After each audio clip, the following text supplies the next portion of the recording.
ಶ್ರೀ ಬಸವ ಟಿವಿಯ ಎಲ್ಲ ವೀಕ್ಷಕರಿಗೆ ಶರಣಾರ್ಥಿ.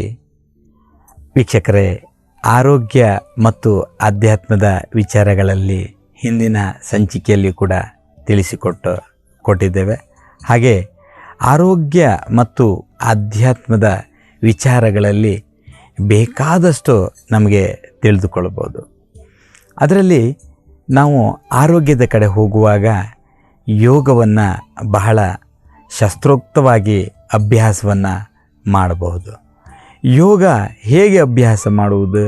ಕೆಲವರು ವಾಕಿಂಗ್ ಮಾಡ್ತಾರೆ, ಇನ್ನು ಕೆಲವರು ಸ್ವಲ್ಪ ಬೇಗ ಎದ್ದು ಒಂದಷ್ಟು ಆಸನಗಳನ್ನು ಮಾಡ್ತಾರೆ. ಆಸನಗಳನ್ನು ಮಾಡಿದಾಗ ಆಸನದ ಮೂಲಕ ನಮಗೆ ತಿಳಿತದೆ, ಈ ರೀತಿ ಮಾಡಿದಾಗ ಆರೋಗ್ಯವನ್ನು ತಗೊಳ್ಬೋದು ಅಂತ. ಇನ್ನು ನಾವು ಅಂತಹ ಕೆಲವು ಸಣ್ಣ ಪುಟ್ಟ ವ್ಯಾಯಾಮಗಳು ಕೂಡ ನಾವು ಕುಳಿತಲ್ಲೇ ಮಾಡಿಕೊಳ್ಬೇಕಾದಂತಹ ವ್ಯಾಯಾಮಗಳು ಕೂಡ ಇದೆ. ಅಂತಹ ವ್ಯಾಯಾಮಗಳನ್ನು ನಾವು ಆಗಿಂದಾಗೆ ಮಾಡಬೇಕು. ಸ್ವಲ್ಪ ಪ್ರಾತಃ ಕಾಲದಲ್ಲಿ ಎದ್ದು ನಾವು ಹೇಳಿದಾಗೆ ಯೋಗಾಭ್ಯಾಸವನ್ನು ಮಾಡೋದು ಬಹಳ ಉತ್ತಮ. ಆ ಸಂದರ್ಭದಲ್ಲಿ ನಾವು ಅನೇಕ ಆಸನಗಳನ್ನು ಮಾಡ್ಬೋದು. ಉದಾಹರಣೆಗೆ ನಾವು ನಮ್ಮ ಶ್ವಾಸಕೋಶಗಳಲ್ಲಿ ಅನೇಕ ಬಾರಿ ಉಸಿರಾಟ ಪ್ರಕ್ರಿಯೆಗಳನ್ನು ನಾವು ಮಾಡಿದಾಗ ಈ ಉಸಿರಾಟ ಪ್ರಕ್ರಿಯೆಗಳು ನಮಗೆ ಏನು ಮಾಡ್ತದೆ, ಎಲ್ಲೋ ನಮ್ಮ ಹೃದಯದಲ್ಲಿ ಒಂದಷ್ಟು ಖುಷಿಯನ್ನು ತಂದುಕೊಡ್ತದೆ. ಅದಕ್ಕೆ ನಾವು ಒಂದು ಪ್ರಾಣಾಯಾಮವನ್ನು ಮಾಡೋಣ. ಉದಾಹರಣೆಗೆ ನಾವು ಉಸಿರನ್ನು ಒಂದು ಮೂಗಿನಿಂದ ತೆಗೆದುಕೊಂಡು ಇನ್ನೊಂದು ಮೂಗಿನಲ್ಲಿ ಬಿಡುವಂತಹದ್ದು. ಮತ್ತು ಸುಮ್ಮನೆ ಕುಳಿತಾಗ ನಾವು ಉಸಿರನ್ನು ತಗೊಳ್ಬೋದು.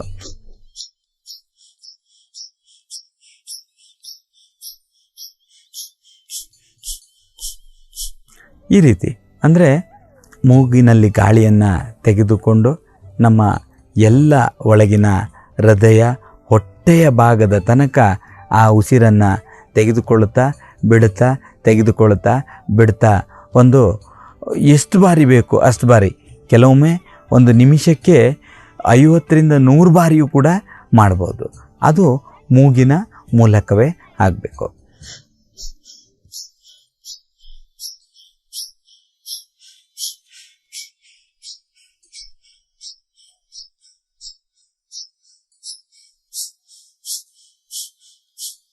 ಈ ರೀತಿ ಇದನ್ನು ನೀವು ಬೆಳಿಗ್ಗೆ ಎದ್ದಾಗ ಎಷ್ಟು ಬಾರಿ ಮಾಡ್ತೀರಿ ಅಷ್ಟು ಬಾರಿ ಉತ್ತಮವಾಗಿ ನಮಗೆ ಆರೋಗ್ಯಕ್ಕೆ ಒಂದು ಬುನಾದಿಯನ್ನು ಹಾಕಿಕೊಡ್ತದೆ. ಇನ್ನೊಮ್ಮೆ ನಾವು ಒಂದು ಮೂಗಿನಲ್ಲಿ ಪಡೆಯುವಂಥದ್ದು.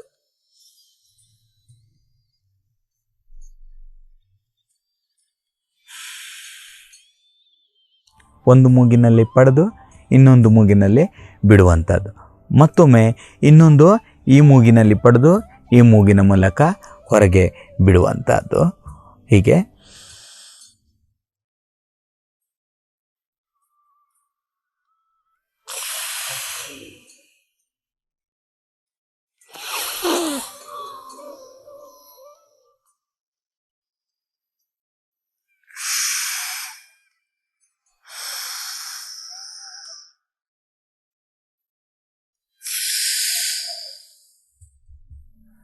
ಈ ರೀತಿ ಉಸಿರಾಟ ಪ್ರಕ್ರಿಯೆಯನ್ನು ಮಾಡಿದಾಗ ಹೃದಯ ಭಾಗ ಪಂಪ್ ಆಗ್ತದೆ, ಹೃದಯ ಭಾಗ ಚೆನ್ನಾಗಿ ಪಂಪ್ ಆಗ್ತದೆ. ಹಾಗೆ ಹೊಟ್ಟೆಯಲ್ಲಿ ನಾಭಿಗಳಲ್ಲಿ ಕೂಡ ಈ ಒಂದು ಉಸಿರಾಟ ಪ್ರಕ್ರಿಯೆ ಒಂದು ರೀತಿಯ ಸಂತೋಷವನ್ನು ತಂದುಕೊಡ್ತದೆ. ಉಸಿರಾಟ ಪ್ರಕ್ರಿಯೆಯನ್ನು ನಾವು ಮಾಡುವಾಗ ಬಹಳ ಚೆನ್ನಾಗಿ ಉಸಿರಾಡಬೇಕು. ಉಸಿರಾಡುವುದು ಈ ದೇಹಕ್ಕೆ ಎಷ್ಟು ಒಳ್ಳೆ ಆರೋಗ್ಯಯುತವಾಗಿರ್ತದೆ ಅಂತ ಹೇಳಿದರೆ, ಉಸಿರಾಟಿನ ಪ್ರತಿ ಕ್ರಿಯೆಯನ್ನು ನಾವು ಖುಷಿ ಪಡಬೇಕು. ಪ್ರತಿ ಕ್ರಿಯೆಯನ್ನು ನಾವು ಖುಷಿ ಪಡ್ತಾ ಹೋಗಬೇಕು. ಇವೆರಡು ಒಮ್ಮೆ ಹೀಗೆ ಮಾಡುವಂತಹದ್ದು, ಮತ್ತು ಒಂದು ಮೂಗಿನಿಂದ ಪಡೆದು ಒಂದು ಮೂಗಿನಲ್ಲಿ ಬಿಡುವಂತಹದ್ದು. ಇನ್ನೊಂದು, ನಾವು 2 ಕಿವಿಯನ್ನು ಈ ರೀತಿಯಾಗಿ ಮುಚ್ಚಿಕೊಳ್ಬೇಕು. 2 ಕಿವಿಯನ್ನು ಮುಚ್ಚಿ ನಮ್ಮ 2 ಕೈ ಬೆರಳನ್ನು ಹಣೆಯ ಮಧ್ಯಕ್ಕೆ ಹೀಗಿಡಬೇಕು. ಈಗ ಉಸಿರನ್ನು ಪಡಿಬೇಕು.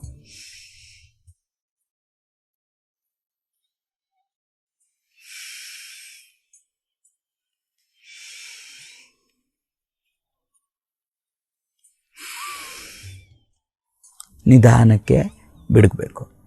ಈ ರೀತಿ ಏನಾಗ್ತದೆ ಅಂತೇಳಿದ್ರೆ ಒಂದು ರೀತಿಯ ದೇಹದೊಳಗೆ ಒಂದು ರೀತಿಯ ಶೀತವಾದಂಥ, ಖುಷಿಯಾದಂತಹ, ತಂಡವಾದಂತಹ ಒಂದು ವಾತಾವರಣ ಕ್ರಿಯೇಟ್ ಆಗ್ತದೆ. ಈ ರೀತಿಯಾದಂತಹ ಅನೇಕ ಕುಳಿತುಕೊಳ್ಳುವಂತಹ ಯೋಗವನ್ನು ನಾವು ಮಾಡ್ಬೋದು. ಉದಾಹರಣೆಗೆ ನಾವು ಈ 3 ಒಂದು ಯೋಚನೆಯನ್ನು ಮಾಡಿದ್ದೀವಲ್ಲ ಯೋಗದ ಮೂಲಕ, ಈ ರೀತಿ 3 ನಾವೊಂದು 20 ನಿಮಿಷ ಮಾಡ್ಕೊಳ್ಬೋದು. ಒಂದು ದಿನಕ್ಕೆ 3 ಅಭ್ಯಾಸ ಮಾಡ್ತಾ ಹೋದಾಗೆ ನಮಗೇನಾಗ್ತದೆ, ಒಂದು ರೀತಿಯ ಆಂತರಿಕವಾದ ಖುಷಿಯ ನಶೆ ಹುಟ್ಟುತ್ತದೆ. ಆಂತರಿಕವಾದ ಹೊಸದಾದಂತಹ ಒಂದು ಸಂಚಲನ ಹುಟ್ಟುತ್ತದೆ. ರಕ್ತದ ಮೂಲಕ ನಮ್ಮ ನರನಾಡಿಗಳು ಬಹಳ ಸಂತೋಷವನ್ನು ಪಡ್ತದೆ. ಈ ರೀತಿಯಾದಂಥದ್ದು ಆದಮೇಲೆ ನಾವು ಕುಳಿತಲ್ಲೇ ಕೈಯನ್ನು ನಾವು ಮುಂದಕ್ಕೆ ಚಾಚಬೋದು.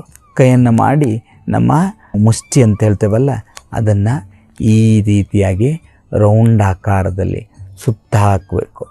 ಸುತ್ತ ಹಾಕ್ತಾ ಹೋದ ಹಾಗೆ ಮತ್ತು ವಾಪಸ್ ಸುತ್ತನ್ನು ಹಾಕಬೇಕು. ಒಮ್ಮೆ ಹೀಗೆ, ಇನ್ನೊಮ್ಮೆ ಅದರ ವಿರುದ್ಧವಾಗಿ, ಹೀಗೆ ಎಷ್ಟು ಬಾರಿ ಬೇಕಾದರೂ ಮಾಡ್ಬೋದು. ಕೈ ಮಾತ್ರ ನೇರವಾಗಿ ಇರಬೇಕು. ಹಾಗೆ ಅದನ್ನು ಮಾಡಿದ ತಕ್ಷಣ ನಾವು ಇಲ್ಲಿಗೆ ತಗೊಳ್ಬೋದು. ಇಲ್ಲಿಗೆ ತೆಗೆದ ತಕ್ಷಣ ಇದನ್ನು ಒಂದು ರೌಂಡ್ ಹೀಗೆ ಹಾಕ್ಕೊಳ್ಬೋದು. ಒಂದು ರೌಂಡ ಮೇಲಿನಿಂದ ಕೆಳಕ್ಕೆ, ಮೇಲಿನಿಂದ ಕೆಳಕ್ಕೆ ಮತ್ತು ಕೆಳಗಿನಿಂದ ಮೇಲಕ್ಕೆ, ಈ ರೀತಿ ತಗೊಳ್ಬೋದು. ಈ ರೀತಿ ತಗೊಂಡಾಗ ಏನಾಗ್ತದೆ, ನಮಗೆ ಈ ನರನಾಡಿಗಳೆಲ್ಲ ಏನಾಗ್ತದೆ, ಬಹಳ ಆ್ಯಕ್ಟಿವ್ ಆಗ್ತದೆ. ಇವೆಲ್ಲ ಏನಾಗ್ತದೆ, ನಮಗೆ ಖುಷಿಯನ್ನು ಕೊಡ್ತದೆ. ನಾವು ಎಷ್ಟೋ ಕೆಲಸಗಳನ್ನು ಮಾಡ್ತಾ ಹೋಗ್ತೇವೆ. ಎಷ್ಟೋ ಕಡೆ ನಾವೇನು ಮಾಡ್ತೇವೆ, ಮಾಡಿದ್ದೇ ಕೆಲಸವನ್ನು ಒಂದೇ ಕೈಯಲ್ಲಿ ಮಾಡ್ತಾ ಇರ್ತೇವೆ. ನಾವು ಈ ಒಂದೇ ಕೈಯಲ್ಲಿ ಕೆಲಸ ಮಾಡ್ತಾ ಇರುವಾಗ ಏನಾಗ್ತದೆ, ನಮ್ಮ ಕೈಗಳ ಭುಜಗಳು ಏನಾಗ್ತದೆ, ಒಂದಷ್ಟು ನೋವುಗಳು ಬರಲಿಕ್ಕೆ ಸಾಧ್ಯತೆ ಆಗ್ತದೆ. ಈ ರೀತಿ ಮಾಡುವುದರಿಂದ ನಮಗೇನಾಗ್ತದೆ, ನಮ್ಮ ಭುಜಗಳು, ನರನಾಡಿಗಳು ಫ್ರೀ ಆಗ್ತದೆ. ಏಕ್ದಮ್ ನಮ್ಮನ್ನು ಒಂದು ರೀತಿಯಲ್ಲಿ ಆಲಸ್ಯ ಮುಕ್ತರನ್ನಾಗಿ ಮಾಡ್ತದೆ. ನಾವು ಉದಾಹರಣೆಗೆ ನಾವು ಫಸ್ಟ್ ಹೇಳಿಕೊಟ್ಟ ಹಾಗೆ ನಮಗೆ ಈ ಒಂದು ಯೋಚನೆ ಇದೆಯಲ್ವ, ಇದು ನಮ್ಮ ಕಿವಿಯನ್ನು ಬಂದ್ ಮಾಡಿದಾಗ ನಾವು ಒಳಗೆ ಎಳೆದುಕೊಳ್ಳುವಂತಹ ಗಾಳಿ ಇದೆಯಲ್ವ, ಒಂದು ರೀತಿಯ ಖುಷಿಯಾಗಿ ಹೋಗ್ತದೆ. ನಮಗೆ 2 ಕಿವಿ ಏನಾಗ್ತದೆ, ಬಂದ್ ಮಾಡಿಕೊಂಡಾಗ ಆ ಗಾಳಿ ಉಸಿರು ಏನಾಗ್ತದೆ, ಹೃದಯಕ್ಕೆ ಒಳ್ಳೆ ರೀತಿಯ ಪಂಪ್ ಆಗ್ತದೆ, ಒಳ್ಳೆ ರೀತಿಯ ಎಕ್ಸಸೈಸ್ ಆಗ್ತದೆ. ಇವೆಲ್ಲ ನಾವು ಮಾಡ್ಕೊತ ಹೋಗ್ಬೋದು ಮನೆಯಲ್ಲಿ. ನಮಗೆ ಈ ಪ್ರಾತಃ ಕಾಲದಲ್ಲಿ ಎದ್ದಾಗ ಇವುಗಳ ಜೊತೆಯಲ್ಲಿ ನಾವು ಯೋಗಾಭ್ಯಾಸ ಮಾಡಿದಾಗ ಇನ್ನೂ ಕೂಡ ನಮಗೆ ಖುಷಿ ಆಗ್ತದೆ. ನಮ್ಮ ಇನ್ನೊಂದು ಏನು, ನಮ್ಮ ಸೂರ್ಯ ನಮಸ್ಕಾರ. ಸೂರ್ಯ ನಮಸ್ಕಾರವನ್ನು ಮಾಡ್ಬೋದು.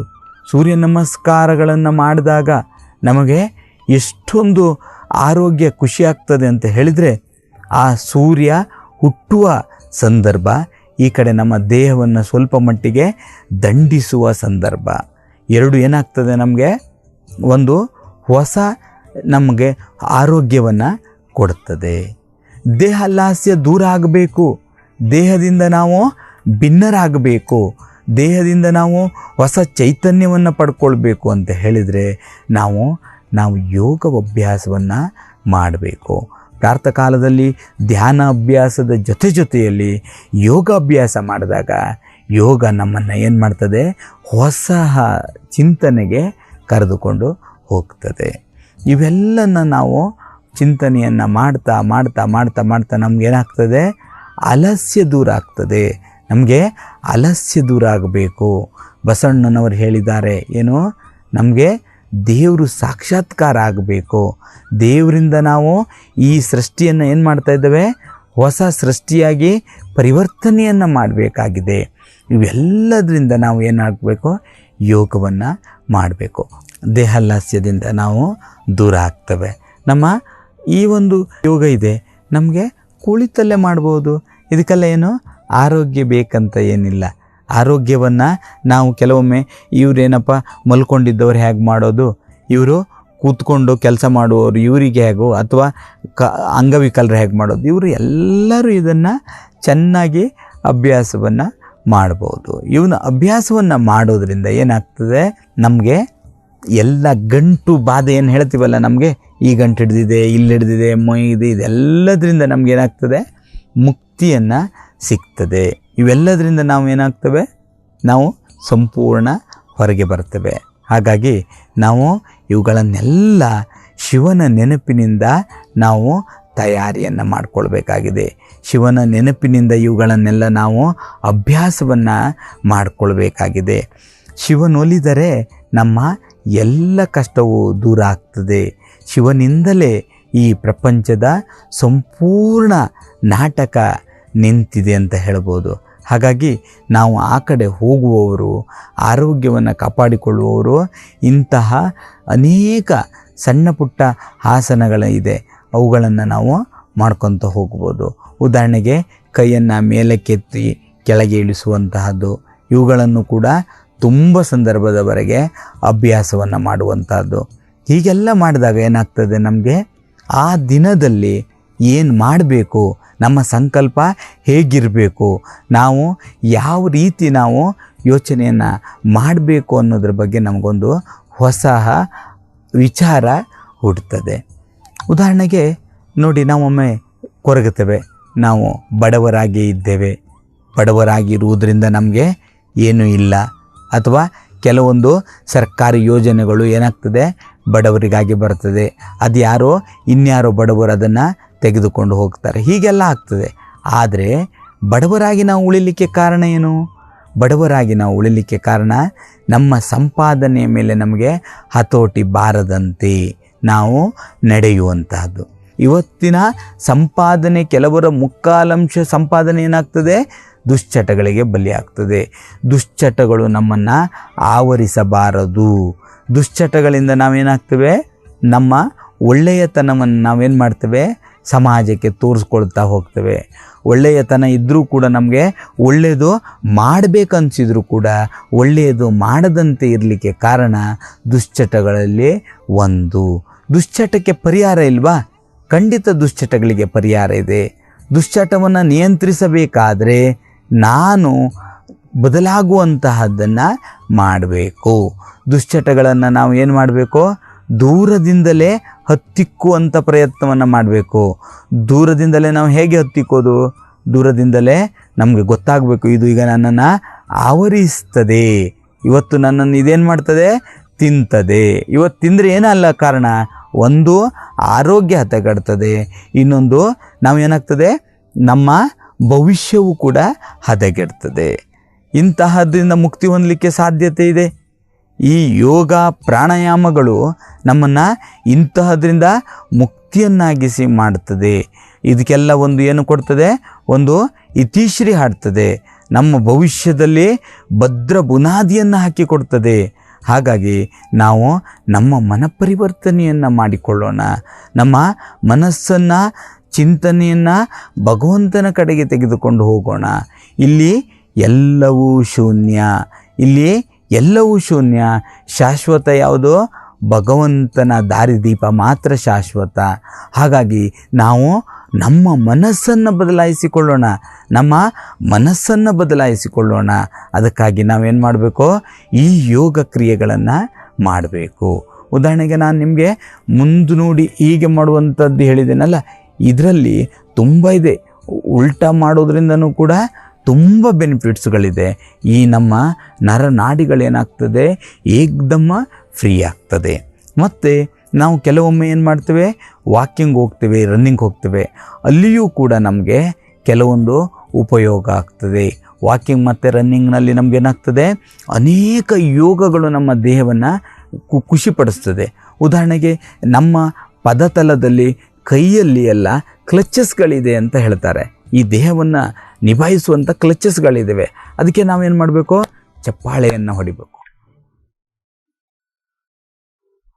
ಈ ರೀತಿಯಾದಂಥ ಚಪ್ಪಾಳೆ ಹೊಡೆಯೋದು ಒಂದು ಯೋಗ. ಕೆಲವರು ಏನು ಮಾಡ್ತಾರೆ, ಅಯ್ಯೋ ಸುಮ್ಮನೆ ಚಪ್ಪಾಳೆ ಹೊಡಿತಾರಪ್ಪ, ಏನು ಇವ್ರ ಬಗ್ಗೆ ಅಪಾರ್ಥ ತಿಳ್ಕೊಳ್ತಾರೆ ಅಂತ. ತಿಳಿದುಕೊಳ್ಳುವವರು ತಿಳಿದುಕೊಳ್ಳಿ ಬಿಡಿ, ನೀವು ಯಾಕೆ ಅದರ ಬಗ್ಗೆ ಯೋಚನೆ ಮಾಡ್ತೀರಿ? ತಿಳಿದುಕೊಳ್ಳುವವರು ಏನು ಮಾಡ್ತಾರೆ? ಒಳ್ಳೆಯದು ಮಾಡಿದ್ರು ತಿಳ್ಕೊಳ್ತಾರೆ, ಕೆಟ್ಟದ್ದು ಮಾಡಿದರೂ ಕೂಡ ತಿಳ್ಕೊಳ್ತಾರೆ. ಹೀಗೆ ನಾವು ಚಪ್ಪಾಳೆಯನ್ನು ಹೊಡೆಯುವಂಥ ಅಭ್ಯಾಸವನ್ನು ಮಾಡಬೇಕು. ಪ್ರಾತಃ ಕಾಲದಲ್ಲಿ ಒಂದಷ್ಟು ಇನ್ನೂ ಸ್ವಲ್ಪ ಜೋರಾಗಿ ಇನ್ನೂ ನಾವು ಅಭ್ಯಾಸವನ್ನು ಮಾಡಿದಾಗ ರಕ್ತಗಳಲ್ಲಿರುವಂತಹ ಎಲ್ಲ ನಮ್ಮ ಕೈಗಳಲ್ಲಿರುವಂಥ ಶಕ್ತಿಗಳು ಒಂದು ಕಡೆ ಸೇರ್ತದೆ. ಅವೇ ಹೇಳ್ತದೆ ಶಿವ ಶಿವ ಶಿವ ಅಂತ ಏನು ಮಾಡ್ತದೆ? ಅವೇ ನಮಗೆ ನಾಮಫಲಕವನ್ನು ಹಾಕಿಕೊಡ್ತದೆ. ಹಾಗೆ ನಾವು ಕೈಗಳಿಂದ ಆಯಿತು, ಇನ್ನು ಕಾಲುಗಳಿಂದ ಹೇಗೆ? ಕಾಲದ ಪದತಲದಲ್ಲಿ ಹೇಗೆ?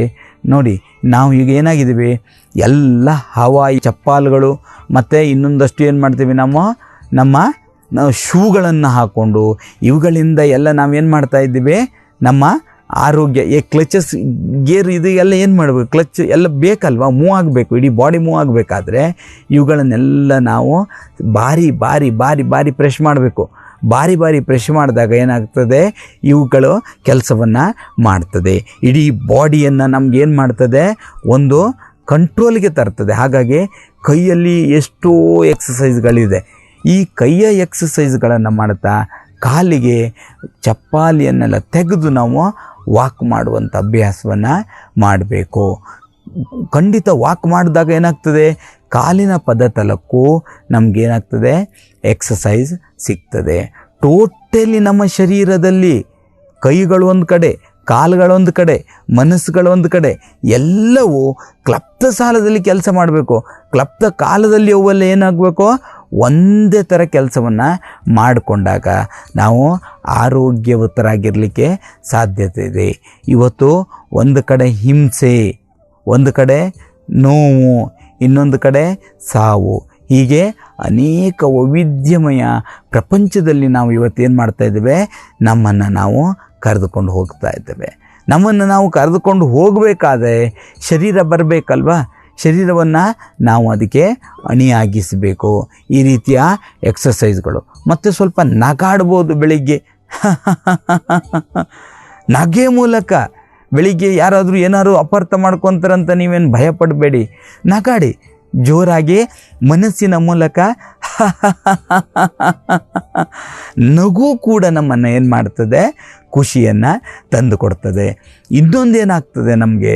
ಈ ನಗಾಡುವುದಾಯಿತು, ಮತ್ತು ನಾವೇನು ಮಾಡ್ತೇವೆ? ಅನ್ನುವಂತಹ ಗಂಟಲನ್ನು ಕೂಡ ಅಣಿ ಮಾಡಿಸಬೇಕು. ಗಂಟನಲ್ಲೂ ಕೂಡ ಅನ್ನುವಂಥ ಒಂದು ಕೂಗನ್ನು ನಾವು ಮಾಡಬೇಕು. ಗಂಟಲಿನ ಧ್ವನಿಪೆಟ್ಟಿಗೆ ಕೂಡ ಶುಭ್ರವಾಗ್ತದೆ. ನೋಡಿ, ಗಟ್ಟಿಯಾಗಿ ಮಾತಾಡುವವರು ಹೇಗಿರ್ತಾರೆ ಆರೋಗ್ಯವಾಗಿ, ಗಟ್ಟಿಯಾಗಿ ಚಿಂತನೆಯನ್ನು ಮಾಡುವವರು ಕೂಡ ಆರೋಗ್ಯತರಾಗಿ ಹೇಗಿರ್ತಾರೆ. ಇವುಗಳ ಆರೋಗ್ಯಯುತ ಕಡೆ ಹೋಗಬೇಕು ನಾವು. ಇವತ್ತು ನಮ್ಗೆ ಏನೂ ಬೇಡ, ಆರೋಗ್ಯ ಸಿಕ್ಕಿದರೆ ನಮ್ಮ ಜೀವನ ಪರಿಪೂರ್ಣ ಫಲವನ್ನು ಕೊಡುತ್ತದೆ. ಸಂಪೂರ್ಣ ನಮಗೇನಾಗ್ತದೆ? ಶಿವನ ಒಲಿದಂತೆ. ಹಾಗಾಗಿ ಆರೋಗ್ಯದ ಕಡೆ ನಾವು ಆದಷ್ಟು ಯೋಚನೆಯನ್ನು ಮಾಡೋಣ. ಈ ಸಣ್ಣ ಸಣ್ಣ ನಮ್ಮ ಈ ಎಕ್ಸಸೈಸ್ಗಳನ್ನು ನೀವು ಅಭ್ಯಾಸವನ್ನು ಮಾಡಿ. ಆ ಒಂದು ಅಭ್ಯಾಸ ಬಲ ಏನಾಗ್ತದೆ ಅಂತ ಹೇಳಿದರೆ ನಮಗೆ ಒಂದು ಹೊಸ ರೂಪಕವನ್ನು ಕೊಡ್ತದೆ. ಸಮಾಜದಲ್ಲಿ ನಾವು ಸಾಧನೆಯನ್ನು ಮಾಡಲಿಕ್ಕೆ ಅವಕಾಶ ಆಗ್ತದೆ. ಕೆಲವರು ಏನು ಮಾಡ್ತಾರೆ? ಓದ್ತಾ ನಾನೊಂದು ದೊಡ್ಡ ಡಾಕ್ಟ್ರ್ ಆಗಬೇಕು ಅಂತ ಯೋಚನೆ ಮಾಡ್ತಾರೆ. ಇನ್ನು ಕೆಲವರು ಓದ್ತಾ ನಾ ದೊಡ್ಡ ಉಪನ್ಯಾಸಕರಾಗಬೇಕು ಅಂತ ಯೋಚನೆ ಮಾಡ್ತಾರೆ. ಇನ್ನು ಕೆಲವರು ಓದ್ತಾ ದೊಡ್ಡ ಇಂಜಿನಿಯರ್ ಆಗಬೇಕು. ಹೀಗೆ ಬೇರೆ ಬೇರೆ ವಿಧದ ಕಲ್ಪನೆಗಳನ್ನು ಮನಸ್ಸಿನಲ್ಲಿ ಮಾಡಿಕೊಂಡು ಆ ವಿಧದಲ್ಲಿ ನಾವು ಸಾಧನೆಯನ್ನು ಮಾಡ್ತೇವೆ. ಹಾಗಾದರೆ ಇವುಗಳನ್ನು ಬಳಸಿಕೊಂಡು ಆ ವಿಧಾನದಕ್ಕೆ ಹೋಗ್ಲಿಕ್ಕಾಗೋದಿಲ್ವಾ? ಖಂಡಿತ ಆಗ್ತದೆ. ಹೇಗೆ ಆಗ್ತದೆ ಅಂತ ಹೇಳಿದರೆ, ನಾವು ಆರೋಗ್ಯಯುತರಾದಾಗ ಮಾತ್ರ ಆ ಕಡೆ ಹೋಗಲಿಕ್ಕೆ ಸಾಧ್ಯತೆ ಇದೆ. ನಾವು ಆರೋಗ್ಯಯುತರಾಗಿ ಹೋಗುವುದು ಹೇಗೆ, ಆರೋಗ್ಯದ ಭಾಗ್ಯವನ್ನು ಪಡೆಯೋದು ಹೇಗೆ ಅಂತ ನಾನು ನಿಮಗೆ ಹಿಂದಿನ ಎಲ್ಲ ಎಪಿಸೋಡ್ಗಳಲ್ಲಿ ಹೇಳ್ತಾ ಬಂದಿದ್ದೇನೆ. ಇನ್ನೊಂದೇನು ಅಂತ ಹೇಳಿದರೆ, ನಾವು ಕ್ರೋಧವನ್ನು ಮುಕ್ತರನ್ನಾಗಿ ಮಾಡಿಕೊಳ್ಳೋದಕ್ಕೂ ಕೂಡ ಯೋಚನೆಯನ್ನು ಮಾಡಬೇಕು. ಹೇಗೆ ಮುಕ್ತರನ್ನಾಗಿ ಮಾಡಿಕೊಳ್ಳುವುದು? ಅಯ್ಯೋ ನಮಗೆ ಬೇಡದಿದ್ದಾಗ ಕೋಪ ಬಂದುಬಿಡ್ತದೆ. ಯೋಗಾಭ್ಯಾಸವನ್ನು ಮಾಡ್ತಾ ಕೋಪವನ್ನು ನೀವು ಕಂಟ್ರೋಲ್ ಮಾಡ್ಕೊಳ್ಬೋದು. ಹೇಗೆ? ಕಣ್ಣನ್ನು ಮುಚ್ಚಿ ನಮ್ಮ 2 ಕಾಲುಗಳನ್ನು ಮೊಣಕಾಲು ಊರಿ ಕೂತ್ಕೊಳ್ಳುವಂತಹದ್ದು. ಮೊಣಕಾಲು ಊರಿ ಕೂತ್ಕೊಂಡು 2 ಕಣ್ಣಿನ ನಡುವೆ ನಮ್ಮಲ್ಲಿ ಕಂಟ್ರೋಲ್ ಬರಬೇಕು. ಕಣ್ಣಿನಲ್ಲಿ ಶಕ್ತಿ ಕಂಟ್ರೋಲ್ ಬರಬೇಕು. ಶಕ್ತಿಯಲ್ಲಿರುವಂಥ ವೀಲ್ ಪವರ್ ಕಂಟ್ರೋಲ್ಗೆ ಬರಬೇಕು. ಹಾಗೆ ನಾವು ಕೂತ್ಕೊಂಡಾಗ ಏಕಾಗ್ರತೆಗೆ ಬರ್ತೇವೆ. ಯಾರಾದರೂ ಏನಾದರೂ ಹೇಳ್ಬೋದು, ಗೊಂದಲ ಆದಾಗ ಏಕಾಗ್ರತೆಗೆ ಪೂರಕ ವಾತಾವರಣ. 2 ಕಾಲುಗಳನ್ನು ಮಡಚಿ ನಾವು ಕೂತ್ಕೊಂಡು 2 ಕೈಗಳಲ್ಲಿ ಕಣ್ಣುಗಳನ್ನು ಹಿಡಿದುಕೊಂಡು ಯೋಗವನ್ನು ಭಗವಂತನ ಜೊತೆ ಧ್ಯಾನವನ್ನು ಮಾಡಿದಾಗ ಏನಾಗ್ತದೆ? ನಮಗೆ ಕಂಟ್ರೋಲಿಂಗ್ ಪವರ್ ಬರ್ತದೆ. ಕ್ರೋಧ ನಮ್ಮನ್ನು ಏನು ಮಾಡ್ತದೆ? ಯಾವ ಕೆಲಸದಲ್ಲಿ ಬರಬಾರ್ದು, ಯಾವ ವಿಚಾರದಲ್ಲಿ ಬರಬಾರ್ದು ಅಲ್ಲಿ ಬಂದು ನಮ್ಮನ್ನು ಸುಡುತ್ತದೆ. ಸುಡಲಿರದಂತೆ, ಸುಡಲು ನಾವು ಅವಕಾಶ ಕೊಡದಂತೆ ರಕ್ಷಿಸಬೇಕಾದರೆ ಈ ಯೋಗದ ಪ್ರಕ್ರಿಯೆಗಳನ್ನು ಮಾಡಬೇಕು. ಯೋಗವೇ ನಮ್ಮನ್ನು ಏನು ಮಾಡ್ತದೆ? ಈ ಒಂದು ಹೊಸ ಆರೋಗ್ಯದ ಕಡೆ ಕರ್ಕೊಂಡು ಹೋಗ್ತದೆ. ಉದಾಹರಣೆಗೆ 12 ಸೂರ್ಯ ನಮಸ್ಕಾರಗಳಿರ್ತದೆ. ಮಂತ್ರಘೋಷದೊಂದಿಗೆ 12 ಸೂರ್ಯ ನಮಸ್ಕಾರವನ್ನು ಅಭ್ಯಾಸ ಮಾಡಿದರೆ ಮತ್ತು ಯಾವುದೇ ಯೋಗಗಳನ್ನು ಕೂಡ ಕಡಿಮೆ ಪ್ರಮಾಣದಲ್ಲಿ ಮಾಡಿದ್ರೆ ಸಾಕಾಗ್ತದೆ. ಅಷ್ಟು ಸಂದರ್ಭದವರೆಗೆ ಯೋಗವನ್ನು ಗಟ್ಟಿಯಾಗಿ ಹಿಡ್ಕೊಳ್ಬೇಕು ಅಂತ ಅನಿಸೋದಿಲ್ಲ. ಹಾಗೆ ನಾವು ಈ ಯೋಗ ಜೀವನಕ್ಕೆ ಕಾಲಿಡಬೇಕು. ಹಾಗಾಗಿ ಇವತ್ತು ನೋಡಿ, ವಿಶ್ವದ ಅನೇಕ ಯೋಗ ಮಾಡುವಂತಹ ರಿಸರ್ಚ್ ಮಾಡುವಂಥ ಕೇಂದ್ರಗಳು ಹುಟ್ಟುಕೊಂಡಿದ್ದಾವೆ. ಇವೆಲ್ಲ ಹುಟ್ಟುಕೊಂಡಿದ್ದಾಗೆ, ಇವೆಲ್ಲ ಪುರಾತನ ನಮ್ಮ ಅನೇಕ ಋಷಿಮುನಿಗಳ ಹಿರಿಯರ ಕಾಲದಿಂದ ಹುಟ್ಕೊಂಡು ಬಂದಿದೆ. ಹಾಗಾದರೆ ಇವತ್ತು ಹೊರ ದೇಶಗಳಲ್ಲಿ ಅವುಗಳ ಬಗ್ಗೆ ನಾವೇನಾಗ್ತಾ ಇದ್ದೇವೆ? ಆಸಕ್ತಿ ಜಾಸ್ತಿಯನ್ನು ಕೊಡ್ತಾ ಇದ್ದೇವೆ. ಅವುಗಳ ಬಗ್ಗೆ ನಾವೇನು ಮಾಡ್ತಾ ಇದ್ದೇವೆ? ಚಿಂತನೆಯನ್ನು ಜಾಸ್ತಿ ಮಾಡ್ತಾ ಇದ್ದೇವೆ. ಹಾಗಾದರೆ ನಮ್ಮಲ್ಲಿ ಇವುಗಳನ್ನು, ಈ ಮಾಮೂಲಿ ಯೋಗಗಳನ್ನು ಕಲಿತು ಅಳವಡಿಸ್ಕೊಳ್ಳಿಕ್ಕಾಗೋದಿಲ್ವಾ? ಖಂಡಿತ ಆಗ್ತದೆ. ಹೇಗೆ ಆಗ್ತದೆ ಅಂತ ಹೇಳಿದರೆ, ನಾವು ಮೊದಲು ಪ್ರಿಪರೇಷನ್, ಹೋಮ್ ಮಾರ್ಕ್ ಅಂದರೆ ನಾವೊಂದು ಚೆನ್ನಾಗಿ ಬರೆದಿಡುವಂಥ ಅಭ್ಯಾಸವನ್ನು ಮಾಡಬೇಕು. ನಾನು ಇಂಥ ತಾರೀಕು, ಇಂಥ ದಿನ, ಇಂಥ ಸಮಯ ಈ ಕೆಲಸವನ್ನು ಮಾಡ್ತೇನೆ ಅನ್ನುವಂಥದ್ದು ನಾನೇ ಬರೆದಿಡುವಂಥ ಅಭ್ಯಾಸವನ್ನು ಮಾಡಬೇಕು. ಆವಾಗ ಏನಾಗ್ತದೆ? ನಾನು ಈ ರೀತಿ ಬರೆದಾಗ ನನ್ನ ಆತ್ಮಸಾಕ್ಷಿ ಅದಕ್ಕೆ ಒಪ್ಕೊಳ್ತದೆ. ನಾನು ಡೈರಿಯಲ್ಲಿ ಬರೆದಿದ್ದೇನೆ. ಡೈರಿಯಲ್ಲಿ ಬರೆದ ನಂತರ ಆ ಡೈರಿಯಂತೆ ನಾನು ಕೆಲಸವನ್ನು ಮಾಡಬೇಕು. ಆವಾಗ ನಮಗೇನಾಗ್ತದೆ? ಸಮಯದ ವ್ಯತ್ಯಾಸಗಳು ಬಂದರೂ ಕೂಡ ನಮಗೆ ಈ ಡೈರಿ ಏನು ಮಾಡ್ತದೆ? ಕೆಲಸವನ್ನು ಮಾಡಿಸ್ತದೆ. ಹಾಗಾಗಿ ವೀಕ್ಷಕರೇ, ನಾವು ಏನು ಮಾಡಬೇಕು? ಹೊಸದಾದಂತಹ ಯೋಗ ಕ್ರಿಯೆಗಳನ್ನು ನಾವು ರಿಸರ್ಚ್ ಮಾಡಬೇಕು. ಯಾರು ಹೇಳಿರೋದನ್ನು ಕೇಳಿರೋದನ್ನು ನಾವು ನೋಡುವುದಲ್ಲ. ನಾನು ನನ್ನ ಸ್ವತಃ ದೇಹದ ಮೇಲೆ ಅವನ್ನು ಸರ್ಚ್ ಮಾಡಬೇಕು. ಮತ್ತು ಹೊಸ ಬುಕ್ಗಳು ಸಿಗ್ತದೆ, ಹೊಸ ನಮಗೆ ಮಾಧ್ಯಮಗಳಲ್ಲಿ ಸಿಗ್ತದೆ. ಎಲ್ಲವನ್ನು ನಾವು ರಿಸರ್ಚ್ ಮಾಡಬೇಕು. ಅವು ನನ್ನ ದೇಹಕ್ಕೆ ಎಷ್ಟು ಪೂರಕ ಆಗಿದೆ ಅಂತ ನಾನು ರಿಸರ್ಚ್ ಮಾಡಿ, ನಾನು ಅದರ ಬಗ್ಗೆ ಹೊಸ ವಿದ್ಯೆಯನ್ನು ಕಲಿತ್ರೆ ಖಂಡಿತ ಏನಾಗ್ತದೆ? ನಾವು ಇನ್ನೊಂದು 4 ಜನಕ್ಕೆ ತಿಳಿಸಿಕೊಡ್ಬೋದು. ನಾವು ತಿಳಿಸಿಕೊಡ್ತಾ ಏನಾಗ್ತದೆ? ಬದಲಾಗ್ತದೆ. ಪ್ರಪಂಚ ಹೇಗೆ ಬದಲಾಗಲಿಕ್ಕೆ ಸಾಧ್ಯತೆ ಇದೆ? ಅದಕ್ಕೆ ಶಿವ ಹೇಳ್ತಾನೆ, ನೀನು ಬದಲಾಗು. ನಾನು ಬದಲಾಗಬೇಕಾದ್ರೆ ನನ್ನ ಆರೋಗ್ಯವೂ ಬದಲಾಗಬೇಕು. ನನ್ನ ಆರೋಗ್ಯ ಬದಲಾಗಬೇಕಾದ್ರೆ ನನಗೆ ಒಂದು ರಿಸರ್ಚಿನ ಅವಶ್ಯಕತೆ ಇರ್ತದೆ. ನಾನು ಹೊಸ ದೇವರನ್ನು ಹೇಗೆ ನಾವು ಈ ಭೂಮಿಯಲ್ಲಿ ಸೃಷ್ಟಿಯಾಗಿದೆಯೋ, ಹೇಗೆ ಶಿವನನ್ನು ನಾವು ಮೂಲವಾಗಿ ಸೃಷ್ಟಿಯನ್ನು ಮಾಡಿಕೊಂಡಿದ್ದೀವೋ, ಹಾಗೆ ಶಿವನನ್ನು ನೆನಪು ಮಾಡ್ತಾ ಮಾಡ್ತಾ ಮಾಡ್ತಾ ಮಾಡ್ತಾ ಮಾಡ್ತಾ ಮಾಡ್ತಾ ಏನಾಗ್ತದೆ? ಅವು ಶಿವನ ಕಡೆ ಹೋದಾಗ ನಮಗೆ ವಿಶೇಷವಾದ ನಮಗೆ ಒಂದು ಶಕ್ತಿ ಲಭ್ಯ ಆಗ್ತದೆ. ಆ ಶಕ್ತಿಯಿಂದ ನಾವೇನು ಮಾಡಬೇಕು? ಈ ಪ್ರಕ್ರಿಯೆಗಳನ್ನು ಪ್ರಾರಂಭವನ್ನು ಮಾಡಬೇಕು. ಅದಕ್ಕೆ ಹೇಳ್ತಾರೆ ಸಾಧನೆಯನ್ನು ನಾವು ಹೇಗೆ ಮಾಡೋದು, ಅದಕ್ಕೆ ಮನಸ್ಸನ್ನು ಹೇಗೆ ಅಣಿಗೊಳಿಸುವುದಂತ ಹೇಳಿ ನಾನು ಹಿಂದಿನ ಎಪಿಸೋಡ್ಗಳಲ್ಲಿ ಹೇಳಿದ್ದೇನೆ. ಹಾಗೆಯೇ ನಾವು ಒಂದು ಹೊಸ ಅನ್ವೇಷಣೆಯನ್ನು ಮಾಡಬೇಕಾದ್ರೆ ನಮಗೆ ಶಿವನ ಅವಶ್ಯಕತೆ ಇದೆ, ಶಿವನ ಬಲದ ಅವಶ್ಯಕತೆ ಇದೆ. ನಾವು ಆಕಾಶವನ್ನು ನೋಡ್ತೇವೆ, ನಕ್ಷತ್ರಾದಿಗಳನ್ನು ನೋಡ್ತೇವೆ, ಚಂದ್ರನನ್ನು ನೋಡ್ತೇವೆ, ಸೂರ್ಯನನ್ನು ನೋಡ್ತೇವೆ. ಅವರಿಗೆಲ್ಲ ಆ ಬೆಳಕನ್ನು ಕೊಟ್ಟವರು ಯಾರು? ಅವರಿಗೆಲ್ಲ ಆ ಶಕ್ತಿಯನ್ನು ಕೊಟ್ಟವರು ಯಾರು? ಅವರನ್ನೆಲ್ಲ ಈ ಸೃಷ್ಟಿ ಪ್ರಪಂಚದಲ್ಲೇ ಬದಲಾವಣೆಯನ್ನು ಮಾಡಿಸಿದವರು ಯಾರು? ಈ ಡ್ರಾಮಾ ಸ್ಟೇಜ್ ಅಂತ ಹೇಳ್ತೇವೆ, ಈ ನಾಟಕ ಸ್ಟೇಜು, ಅವುಗಳೆಲ್ಲ ಇಲ್ಲಿಗೆ ಲೈಟಾಗಿ ಹೇಗೆ ಪರಿವರ್ತನೆ ಆದವು? ಇವುಗಳ ಬಗ್ಗೆ ಎಲ್ಲ ನಾವೇನು ಮಾಡಬೇಕು? ಅನ್ವೇಷಣೆಯನ್ನು ಮಾಡಿದಾಗ ನಮಗೆ ಪ್ರಕೃತಿಯಲ್ಲಿ ಹೊಸ ವೈವಿಧ್ಯಮಯವಾದ ಸುಂದರವಾದ ಮನಸ್ಸನ್ನು ದೇವರು ಕೊಡ್ತಾನೆ. ದೇವರನ್ನು ನಾವು ಬೇರೆ ಎಲ್ಲಿ ನೋಡುವುದು ಬೇಡ. ನಾವು ಹಾಕುವ ಜ್ಯೋತಿಯಲ್ಲಿ ದೇವರಿದ್ದಾನೆ ಅಂತ ಹೇಳ್ತೀವಿ. ಹಾಕುವ ಜ್ಯೋತಿಯಲ್ಲಿ ಅಲ್ಲ, ಉರಿಯುವ ಜ್ಯೋತಿಯಲ್ಲಿ ಶಿವನನ್ನು ಹೇಗೆ ನೆನಪು ಮಾಡುವುದಂತ ಹೇಳಿದರೆ, ನಾವು ಆ ಜ್ಯೋತಿಯ ತಡೆ ಲೀನ ಆಗಬೇಕು. ನಾವು ಆ ಶಿವನನ್ನು ಲೀನವನ್ನಾಗಿ ಮಾಡಿಕೊಳ್ಬೇಕು. ಆತ್ಮಿಕವಾದ ಬಲ ಏನು ಮಾಡ್ತದೆ ಅಂತ ಕೇಳಿದರೆ, ನಮಗೆ ಈ ಹೇಳಿದ್ನಲ್ಲಿ ಇಲ್ಲಿಯ ತನಕ ಮಾಡಿಕೊಟ್ಟಂಥ ಯೋಗ ಕ್ರಿಯೆಗಳನ್ನು ಮಾಡಿಸ್ತದೆ. ಇಲ್ಲಿಯ ತನಕ ಮಾಡಿಕೊಟ್ಟಂತಹ ಅನೇಕ ವಿಚಾರಗಳನ್ನು ಅದು ಮಾಡಿಸ್ತದೆ.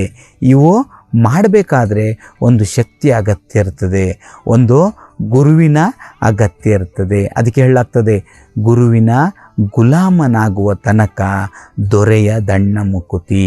ಅಂದರೆ ಗುರುವನ್ನು ಗುರುವಾಗಿಸ್ಕೊಳ್ಬೇಕು.